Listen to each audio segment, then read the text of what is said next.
पर ले आने के लिए चैप्टर नंबर 7 में तो वहाँ पे ये फार्मूला होता है W अपॉन T और W की जगह इस्तेमाल होता है पोटेंशियल एनर्जी mgh। बात समझ में आ रही है? तो ये जो इक्वेशन आप याद रखेंगे, ये इक्वेशन याद रखेंगे, ठीक है। पावर की यूनिट क्या आ रही है बेटा हमारे पास? वॉट आ रही है, सही है? सही है नहीं सही है? पावर की यूनिट FPS सिस्टम में क्या होती है?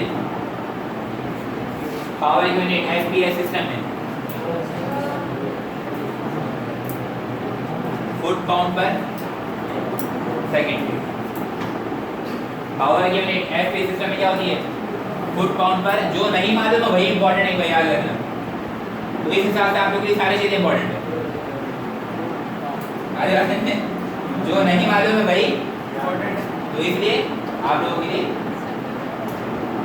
फुट पाउंड पर second is the unit of power FPS system में। पावर जैसे मोटर है, मोटर बोलते हैं 1 हॉर्स पावर का है, 2 हॉर्स पावर का है ना? तो वो क्या होता है? HP में इसको ले रहे हैं हॉर्स पावर। 1 हॉर्स पावर किसके बराबर होता है? 746 वॉट के होता है कि नहीं? सही है नहीं? इसी तरीके से 1 हॉर्स पावर 550 फुट पाउंड पर सेकंड के बराबर भी होता है। अगर आपसे पूछे कि 1 हॉर्स पावर कितने फुट पाउंड पर सेकंड के बराबर है, ठीक है, तो 550। 1 हॉर्स पावर कितने वॉट के बराबर है? तो 746। सही है नहीं?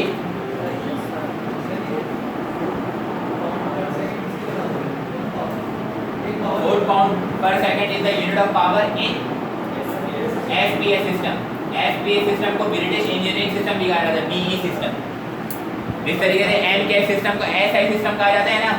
System international is also known as MKS system, metre kilogram और सेकंड वाला सिस्टम।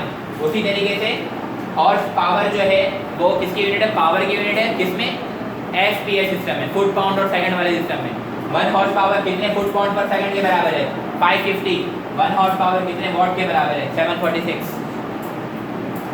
बातें क्लियर है सारी? अब इससे रिलेटेड हम MCQ भी कर लेते हैं। बुक में आ जाए, बुक में आ जाए बेटा। पावर के नीचे एक न्यूमेरिकल नंबर 3 लिखा हुआ, force of 10 newton is required to move an object at a constant speed of 5 metre पर second. The power used is. Book नहीं मिली आपको? बुक ये देखो नहीं मिली पेजेस की।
सवाल क्या लिखा हुआ है? लिखा हुआ है कि भाई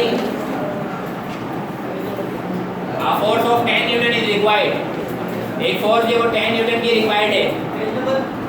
पेज नंबर बेटा आप लोगों का डिफरेंट है। Chapter number 7 work power and energy.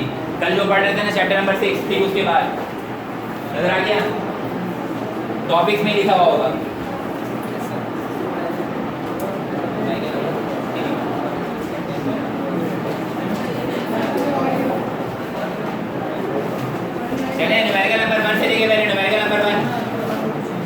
Chapter number 7 work power and energy.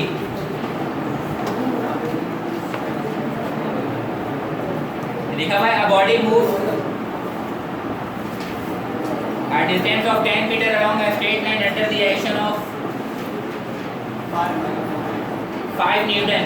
If the work done is 25 joule, the angle with the force makes with the direction of motion of the body is that। सवाल मिला numerical number 1, पहला सवाल। Solve करके बताओ answer क्या आ रहा है, 2 minute आपके पास।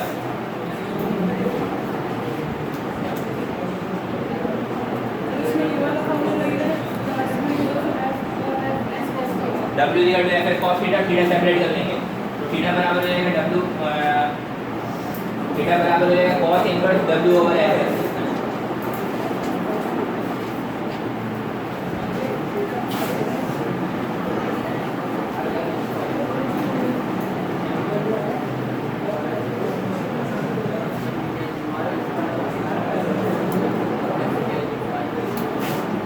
फॉर्मूला लगेगा W equal to f cos theta, तो थीटा मालूम करना है तो थीटा बराबर हो जाएगा cos इनवर्स 60 आ रहा है, बस सही एंगल बना है 60 डिग्री, ठीक है। जब आप सॉल्व करोगे तो आंसर कितना आएगा,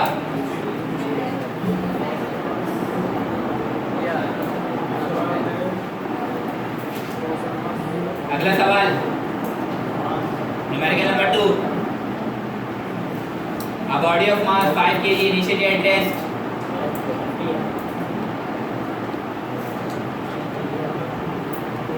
a body of mass 5 kg initially at rest is moved by a horizontal force of 2 Newton on a smooth horizontal surface. Find the work done by the force in 10 seconds. सवाल sir नया सवाल देखिए sir, second number जो question है,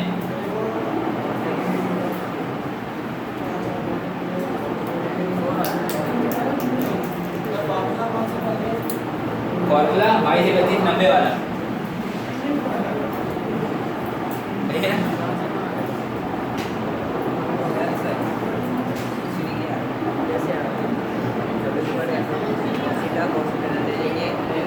A body of mass 5 kg initially at rest, मास कितना है 5 kg, rest क्या है, इनिशियल वेलोसिटी 0, साइड में रेफर करते हैं जो बता रहा, is moved by a horizontal force of 2 Newton, force कितना दिया हुआ है 2 न्यूटन, F आ गया 2 न्यूटन, इनिशियल वेलोसिटी 0 है और मास जो 5 kg है, हॉरिजॉन्टल सरफेस से मूव कर रहे हैं। आपको क्या मालूम करना है, find the work done by the force in 10 second, time आपको गिवन है 10 सेकंड।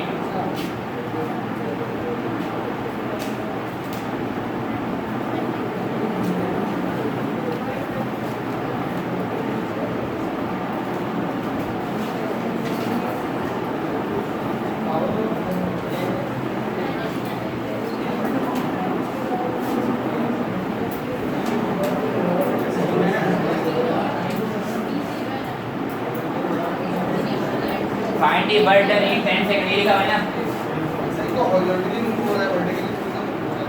वर्क डन का फार्मूला क्या होता है, F इनटू, सबसे पहली बात तो आंसर इस वाले फार्मूले से आएगा, 4 गिवन है तो वर्क डन बराबर हो गया 4 कितने है 10 20 2 मल्टीप्लाई बाई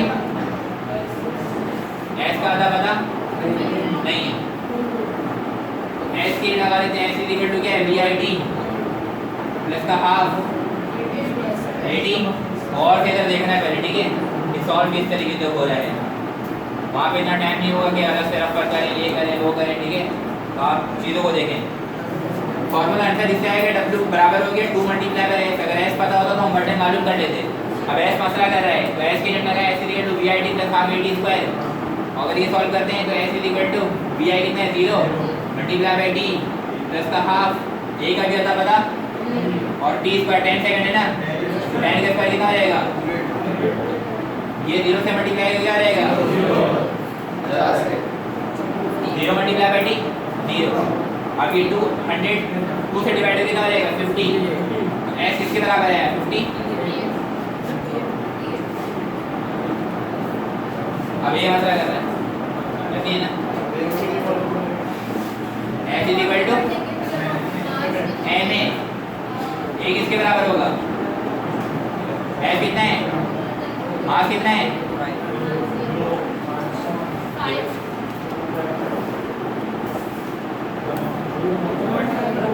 कितना है 0. ये आ गया, यहाँ पुट कर देंगे तो 50 मल्टीप्लाई बाई 0.4 कितना आया 20, S आ गया 20 मल्टीप्लाई बाई 2 मल्टीप्लाई मल्टीप्लाई में कितना हो जाएगा 20 पे कितना आ जाएगा 40 जूल।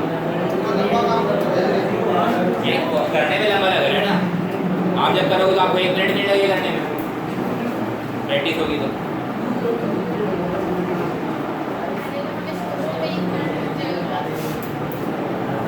ये 1 मिनट में हुआ है, मुझे समझाने में टाइम लगेगा, आप जल्दी जल्दी करेंगे तो 1 मिनट से कम में हो जाएगा काम ये। अगला सवाल,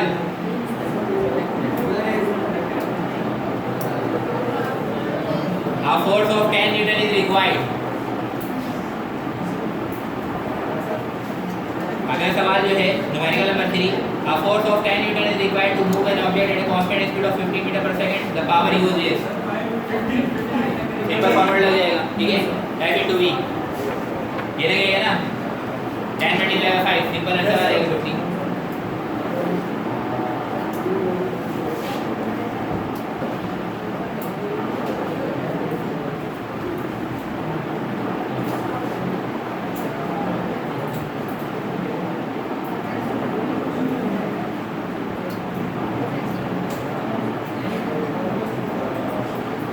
न्यूमेरिकल नंबर 4 देखेंगे, if the kinetic energy of an object is 15 joule when its speed is 4 meter per second, then the mass of the object is,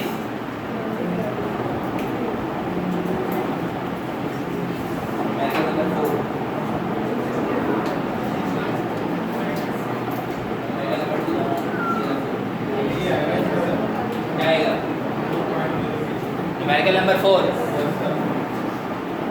if the kinetic energy of an object is 16 joule when its speed is 4 meter per second, then the mass of the object is, kinetic energy का formula half mv square लगा देंगे, answer बताएं कितना आ रहा है 2.0 kg, सही है।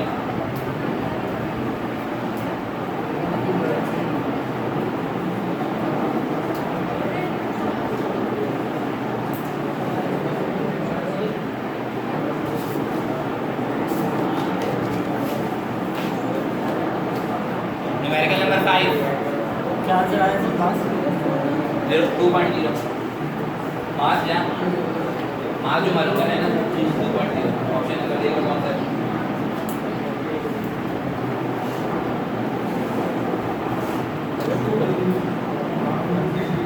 Sir ये बताइए सर मिस्टेक क्या है?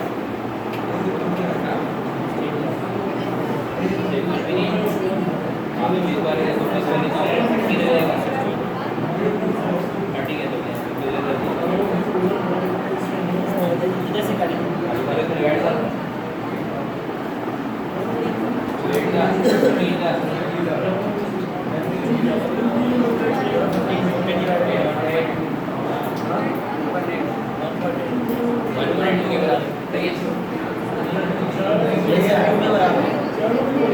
अगला सवाल न्यूमेरिकल नंबर 5 देखो, क्या है ना? Numerical number 5, two bodies of mass 1 kg and 2 kg have equal momentum, दोनों का मोमेंटम क्या है बराबर, the ratio of their kinetic energy is, तो बताइए कि kinetic energy का रेशियो क्या होगा, तो अब यहाँ पे जरा देखें,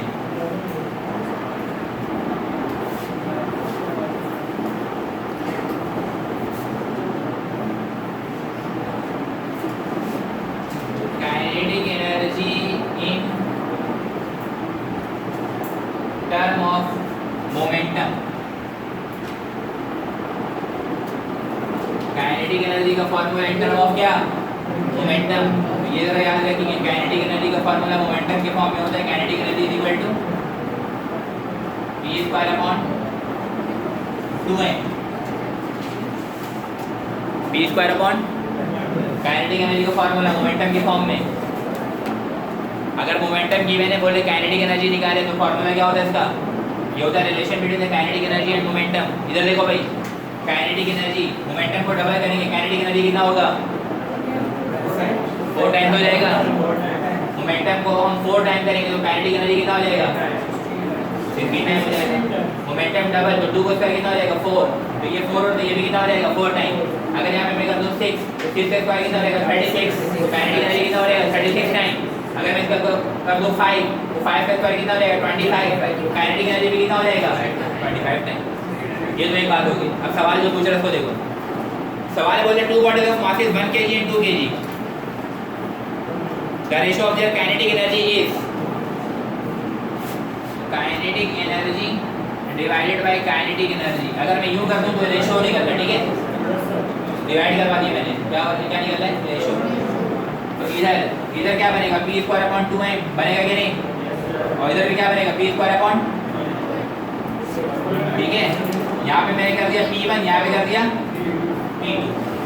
सही है नहीं, ये वाला 2 ये वाला 2, ये m c n kinetic energy का जो रेशो है ऊपर आ रहा है क्या, p1,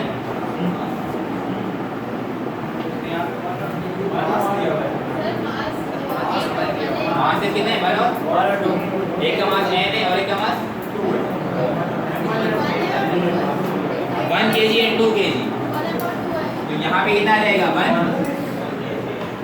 और यहाँ पे कितना आ जाएगा, सही है.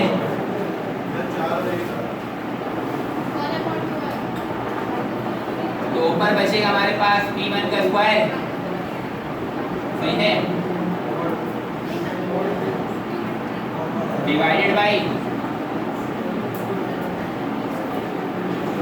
ये 2 ऊपर चले जाएगा और ये नीचे आ जाएगा, 2:1 बनेगा. ऊपर 2 आ रहा है, नीचे 1 आ रहा है, तो ये हो जाएगा 2:1. सही है नहीं, अगर कैंसिल कर लेंगे मोमेंटम का रेशो नहीं आ सकेगा ना, अब कैंसिल करवाते हैं फिर भी 2:1 ही आएगा. सही बात समझ आ गई है. तो काइनेटिक एनर्जी का रेशो कितना आ रहा है, 2:1.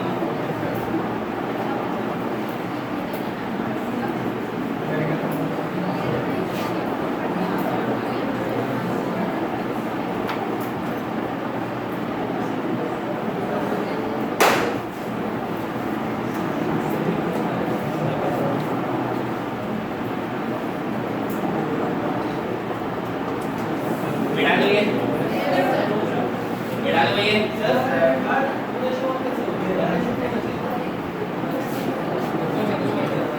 काइनेटिक एनर्जी डिवाइड में क्या है,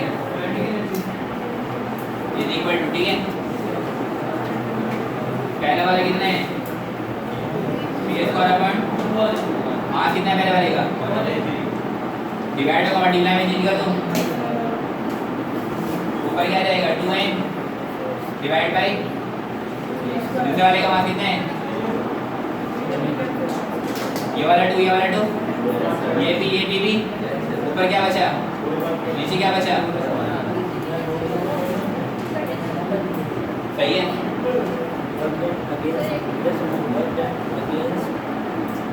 1:2 नहीं आएगा, 2:1 आएगा.